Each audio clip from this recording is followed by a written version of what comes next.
Caim, mais uma vez, foi o grande herói da história, cara. Ele dessa vez foi forçado a acabar com o cara que a gente mais odeia, o Corzino, mano. Sinceramente, já era de se esperar que mais cedo ou mais tarde isso aí fosse acontecer. Ou pelo menos eu tava torcendo pra que acontecesse, tá? Porque como o Corzino agora sucumbiu ao Deus do Mal, ele se tornou inclusive o apóstolo do Deus do Mal. Cara, se o Caim não fizesse nada, o reino seria completamente destruído. Ia ser uma catástrofe. Então ele teve que simplesmente chegar lá e acabar, vai cancelar o CPF do Corzino. Então vem comigo que a gente vai conferir como é que foi essa luta aí, como que tudo aconteceu direitinho entre esses dois apóstolos. Bora lá!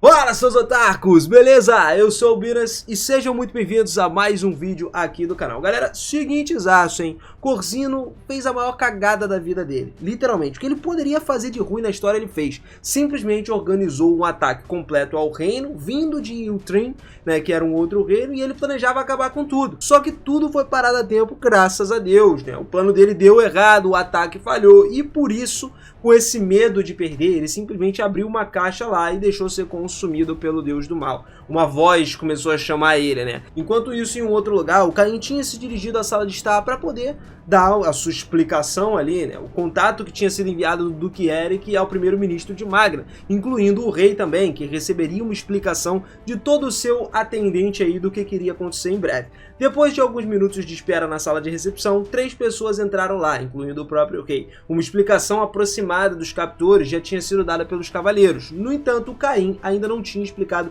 os detalhes aos cavaleiros, e apenas o fato de que uma parte da República de Yustrin e do reino, inclusive, de Exfort conspiraram e atacaram os alunos que foram transmitidos. Então, basicamente, o Caim explicou esse cronograma todo, o treinamento, né, até a República de Yustrin, desde repelir um ataque planejado pelo filho do membro do parlamento, Irgazal, até o julgamento final. E sobre esse ataque no meio do caminho aí de casa, Maruf, da República de Yustrin, também disse que estava ligado ao Marquês Corzino e pretendia escravizar os alunos, inclusive Telestia e a Silk também. Ao mesmo tempo, o Visconde Baldo foi atacado pelo reino de Exfort para poder realizar um ataque pinça, basicamente fechando dos dois lados. Conforme a explicação continuava, as expressões do rei, do Duque Eric e do primeiro-ministro Magna estavam cheias de raiva com isso. Já dava para imaginar por quê, né? Corzino não é flor que se cheire nesse tempo todo. Desde que ele apareceu pela primeira vez na história, eu tô falando isso. E a Telestia mesmo ouviu que ele pretendia escravizar o rei. Pô, o rosto dela ficou cheio de ódio nessa hora.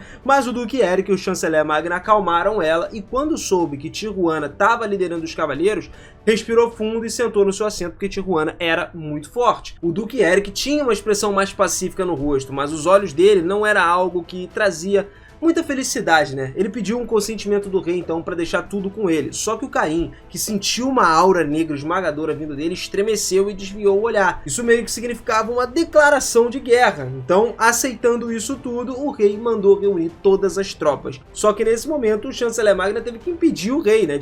Pretendia iniciar uma guerra, e isso não ia dar certo de forma alguma. Isso porque, primeiro, eles teriam que montar o próprio reino para depois começar a guerra, sem problema. Naquela época, o Caim sentiu um grande poder mágico na capital real, vindo de lá. Era algo que não dava para ser descrito só como simplesmente humano, porque não era humano, mas também não era um monstro. Só que aí, quando ele foi completar esse pensamento, ao mesmo tempo a gente teve uma conclusão, né, que simplesmente o castelo começou a tremer. Olhando para a capital da janela de lá, dava para ver que tinha uma coluna de fogo que estava subindo para o céu. E adivinha só? Na direção exata da casa do Corzino. E esse poder mágico era algo perigoso. Tijuana, inclusive, estava em perigo. Caim, então, se moveu mais rápido que ele conseguia em direção à casa do Marquês Corzino, depois de se curvar para o gay. E depois de chegar lá, ele começou a olhar lá de cima para baixo, vendo a mansão que já estava meio que destruída. E a maioria dos cavaleiros tinham caído. Metade restante dos cavaleiros estavam carregando os cavaleiros que já tinham sido machucados, imobilizados. Então, entre eles estava Tijuana, que estava lá, de vanguarda, segurando a sua espada. O Caim desceu e imediatamente pediu para juntar todos os feridos no lugar para que ele pudesse conseguir recuperar todo mundo. E o Caim foi lá, lançando magia de recuperação em cada grupo. Bom, vem um grupo aqui, vai, foi, pá, foi trocando. E quando ele chegou no último grupo, ele disse para todos deixarem a mansão e seguirem para Tijuana, tá? Ele dessa vez aí deu uma cura extra para Tijuana, fazendo o corpo de Tijuana brilhar com a magia do Caim. E depois que a luz desapareceu, até os arranhões mínimos do corpo dela simplesmente foram reparados. Então, depois de ajudar Tijuana, uma sede de sangue sinistra começou a se espalhar na mansão. Como esperado, Tijuana então simplesmente começou a suar frio em resposta à sede de sangue que ela nunca tinha visto antes. E essa expressão estava tingida de medo. Ela não conseguia se mover, ela estava paralisada com tudo. Então a grande porta de entrada abriu e um homem saiu da mansão semi-destruída. Era o Marquês Corsino, que apareceu na porta da mansão. No entanto, o cabelo dele dessa vez estava todo branco, puro, né? E a barriga que ele tinha, aquele gordinho que geral zoava, pois é, exatamente, a barriga diminuiu. Agora o cara tava tipo bombado, não mentira, tava bombado não, só tava mais magro. E o que mais chamava atenção, na verdade, eram os olhos vermelho brilhantes dele. Inesperadamente o Caim avaliou, examinou todos esses detalhes do Corsino e ainda assim arregalou os olhos com o resultado de análise do status dele, porque no status do Corsino estava listado como apóstolo do deus maligno. O Corsino então começou a olhar em volta e sorriu pro Caim. Ele olhou pro corpo dele, sorriu e lançou uma magia direta no nosso pequeno prota. Óbvio que o Caim reagiu a essa magia, liberando num instante a mesma magia, cancelando que era a lâmina do vácuo que ele soltou. O Corsino então tinha uma expressão um pouco surpresa com o fato da magia dele ter sido compensada, né? Mas mais do que isso, talvez por alegria, né? Por ele ter se tornado um apóstolo, a sua expressão começou a quebrar. Ele abriu as mãos para verificar se o corpo dele estava intacto e tal. E a Tijuana apareceu surpresa com isso tudo. Ela se virou inclusive pro Caim, tentando explicar para ele que um apóstolo era um agente que transmite a vontade de Deus. Só que na verdade ele não era um apóstolo de Deus, né? Ele era apóstolo do Deus do mal. Ele transmite a vontade do Deus do mal. Todo mundo no país sabia disso. E se aparecesse um cara desse tipo, até mesmo o rei teria que se ajoelhar para um apóstolo de Deus. E o apóstolo então ficou na frente do Caim em Tijuana. Só que ali tinha uma diferença. Mesmo que o Corsino diga que ele é um apóstolo, como a gente falou, ele é um apóstolo do Deus maligno, que é algo completamente diferente. Nessa hora o Caim então sacou a sua espada e apontou para o Corsino. Cara, Tijuana também fez a mesma coisa, pegou a espada e apontou para ele, da mesma forma. Embora eles tenham ficado surpresos aí com o Caim, inclusive que não mudou a expressão de nenhuma forma, ele estava com a expressão de querer derrotar a todo custo o Corsino. Eu acho que ele, acho não, né? Mais do que certeza, ele já odiava o Corsino antes, então não ia fazer diferença. Tanto que o Corsino agora estava incrédulo, vendo que mesmo depois dele se tornar um apóstolo, o Caim ainda continuava apontando a espada para ele. Isso porque, quando ele se tornou esse apóstolo aí, o Corsino também reconheceu que ele era uma existência maior do que qualquer outra pessoa. E não só esse país, não. O mundo todo teria que se curvar diante dele. No entanto, mesmo sabendo que a pessoa na frente deles era um apóstolo, ele ainda apontava a espada tranquilamente. Gradualmente isso aí foi irritando ele, o cara foi ficando bolado, até que o Corsino começou a acelerar imediatamente e atacar o Caim depois de sorrir. Só que o movimento dele teve uma velocidade um pouco grande, né? Mas o Caim conseguiu seguir. Ele afastou o braço do ataque, entrou no peito vazio e acertou o Corsino exatamente com um chute. O ataque e a defesa, né, que estavam se desenvolvendo por ali, era uma velocidade absurda. Nem mesmo o Tijuana conseguiu acompanhar essa velocidade aí. E além dela, o próprio Corsino estava surpreso, porque ele nunca ia imaginar que o Caim seria uma pessoa, né, sendo uma pessoa normal, pelo que ele acreditava, conseguiria acompanhar os ataques de um apóstolo. Nessa hora, o Caim começou a sorrir para o Corsino, que tinha um olhar inacreditável. Tava vendo abalado lá, né? Isso tudo significava uma coisa, então, e foi explicado pelo Caim. O Corsino não era o único apóstolo dessa parada. Rapaz, essas palavras aí fizeram o Corsino ficar com uma expressão de surpresa, arrepiou tudo. Tudo! Então, de repente, o pescoço do Corsino, com uma expressão de surpresa, só escorregou. Lentamente caiu do corpo dele e saiu rolando pelo chão. Cabeças vão rolar. O corpo caiu também lentamente para frente, como se tivesse perdido a força. E acontece que, vendo essa brecha nesse momento, o Caim brandiu a espada dele num instante e ó, papo, cortou-lhe o pescocinho aí do Corsino, acabou, cancelou o CPF dele. Tijuana e os outros guardas ficaram atordoados com isso aí. E o Caim guardou a espada na bainha de volta, olhando para o pescoço que era do Corsino. Naquela hora, uma voz inesperada atingiu o Caim. Pô, o Caim ficou sem saber de onde estava vindo, né? Ele lançou um olhar surpreso, inclusive se distanciando da onde tinha dito essa palavra. Acontece que o Corsino, que tinha só o pescoço agora, né? A cabeça dele, tava mexendo a boca lá e tava com os olhos abertos. Tava falando pra caraca, tá ligado? O maluco virou marionete agora, literalmente. O deus maligno que tava, na verdade, se comunicando com o deus criador ali, tentando falar com o próprio Caim. Caim, né? Ele tava querendo que o Caim se tornasse seu apóstolo. Óbvio que, pô, isso aí foi rejeitado. Até porque um apóstolo do Deus maligno não passa de um incômodo. Antes que as palavras terminassem, então, o Caim lançou um feitiço e queimou o pescoço e a cabeça todo do Corsino. E a última voz começou a soar dentro daquela mortalhazinha de fogo, falando que o seu nome era Aaron, e ele costumava ser chamado de Yugin. E ainda assim, o Deus do Mal prometeu encontrar com Caim novamente na história, principalmente porque ele era um dos descendentes daqueles que selaram o mal no passado. Depois que as chamas foram completamente apagadas, o que tinha sido a cabeça do Corsino no momento foi reduzido a cinzas, e a mansão ainda estava em chamas, então o Caim teve que mudar um pouquinho dos planos dele, atirando magia de água em todo o fogo para poder acabar. Os guardas também vieram juntos, apagaram o fogo, usaram lá, liberaram a magia de água, todo mundo se ajudando, né? E 10 minutos depois, tudo estava bem. Só que quando eles apagaram, eles tiveram que entrar lá dentro de novo, mesmo com aquela fumaça e tal subindo, eles tinham que ver se ainda tinham vítimas, pessoas vivas lá dentro. Então assim, o Caim correu para dentro do prédio que acabou de ser destruído e, ignorando todas as palavras dos guardas, o Caim pulou para dentro da mansão, subiu correndo do segundo andar, chutou a porta da sala do alvo que eles estavam querendo, e lá tinham duas pessoas deitadas com sangue escorrendo, que era a empregada de lá e o outro era o filho mais velho do Corsino, né? O Caim então pegou os dois, chutou a janela e pulou de lá de cima. Os guardas ficaram surpresos também como que o Caim simplesmente pulou da janela do segundo andar carregando pessoas junto com ele, mas o Caim não parecia se importar, deixou até os dois cair no chão, e aí ele depois lançou a magia dele,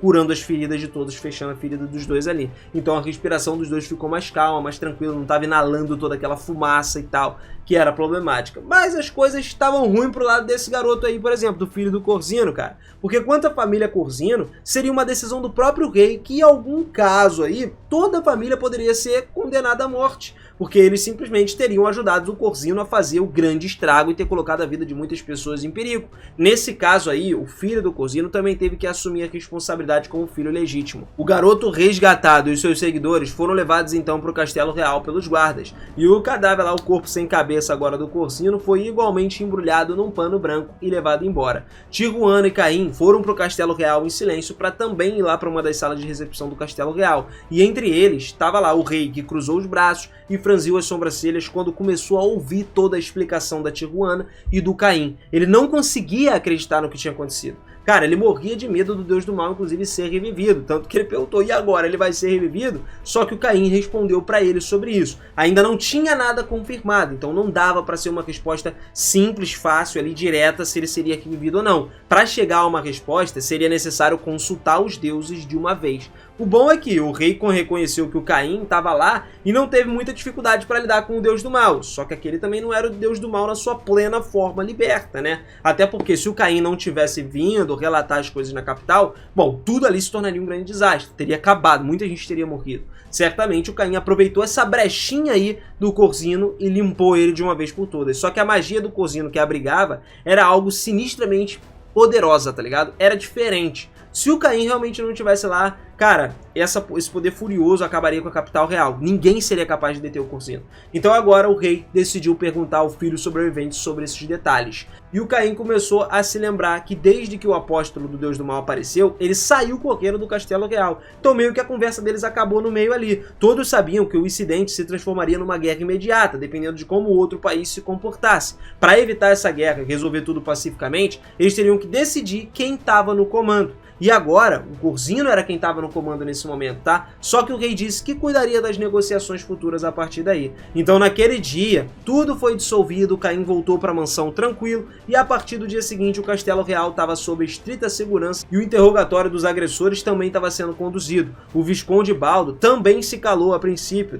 mas quando soube que o Corsino já tinha morrido, ele baixou os ombros e começou a falar. Ele estava sendo meio que ameaçado, né? Agora ele podia contar todo o ocorrido, por conta do Corsino já não estar mais em cima dele. Maruf, por exemplo, que estava detido ao mesmo tempo, também confessou tudo, teve que falar a verdade. Por fim, um documento resumindo todos os detalhes do incidente foi lido pelo chanceler Magna na sala de conferência. Nessa sala estava o rei, o duque Eric, o chanceler Magna, o comandante dos cavaleiros de Tijuana e o vice-comandante de Daime também. O rei queria que o pai do Caim, o Garm, também estivesse lá, só que infelizmente o Garm estava no território de Grácia, ele tinha viajado, estava ausente.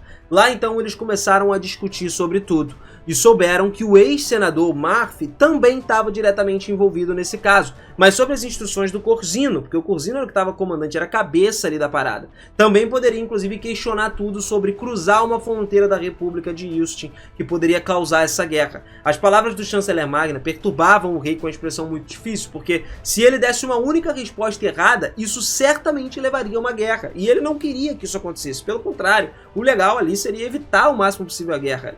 Mas, honestamente, como Caim estava lá, a guerra poderia ser vencida apenas com uma pessoa, é só tacar o Caim pra parada. No entanto, cara, o Caim era alguém menor de idade, e isso aí, mesmo que comece uma guerra, ele não poderia ser deixado no campo de batalha, mesmo por causa das leis do reino de Esfort, que os menores são proibidos ir para a guerra. E lógico, as propostas que foram apresentadas uma depois da outra foram todas resumidas, e uma carta com o resumo deveria ser entregue ao Congresso da República de Justin também. Depois de tudo, o Caim lembrou que ainda estava voltando para casa, né? As crianças, por exemplo, os alunos lá. Então o Caim lançou a magia de transferência no local, e o rei disse para ele para não ser visto pelos seus seguidores tanto quanto possível, e ele recebeu a permissão especial para poder usar a magia no Castelo Real. Por isso o Caim voltou para a mansão, vestiu seu uniforme, deixou uma palavrinha lá com o Coran e também com a Sylvia e foi transferido completamente na mesma hora. O destino era o forte fronteiriço, e o Caim atravessou esse forte sozinho para poder entrar dentro do reino de Esfort.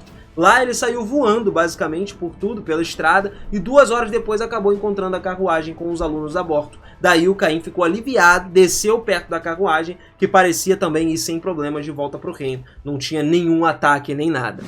De coração, meu querido, o Caim está se superando cada vez mais. Mas a pergunta aqui, na verdade, é o seguinte: será que o Deus do Mal vai ser revivido ou não vai? Bom, eu acho que vai, né? Tem nem porque eu fazer essa pergunta, já que é meio previsível que isso aí vai acontecer. Até porque eu acho que ele seria a maior ameaça pro Caim. O que o Caim derrotou agora tava no Corzino lá, pô. Era só o poderzinho ali de leve do Deus do Mal que ele emprestou pro Corzino. Então o próprio Deus do Mal seria muito mais forte do que isso, do que ele se apresentou pra gente. E ele também já disse, ele prometeu, esqueceu? Prometeu que ele vai encontrar com Caim de novo nessa história. E detalhe, com o poder dele nas mãos de um apóstolo, realmente brabo, né? Eu acho que não precisava ser nem ele, o bicho pegaria tranquilamente. Então ainda é possível que o Caim enfrente outras pessoas mais fortes que tenham o poder do Deus do Mal. Mas comenta aí qual é a sua opinião sobre isso tudo, pra gente poder conversar. Eu tô sentindo sua falta aqui nos comentários, cara. Comenta aí pra gente trocar essa ideia. E você que tá chegando agora, manda bala na inscrição, mano. Aperta aqui do lado, botãozinho redondo, bonitinho, ou então aperta aí embaixo no botãozinho se inscrever e ativa esse sininho também. Se prepara pra você ficar ligado em tudo do mundo otaku. Com a sua inscrição e com o sininho você tem a notificação na sua mão e sabe de tudo que vai acontecer. Então você pode ter certeza que depois que tu fizer esse esquema todo aí, cara, informação não vai faltar pra você. Tamo junto sempre, família. Aquele beijinho no coração, forte abraço e até a próxima, hein? Valeu!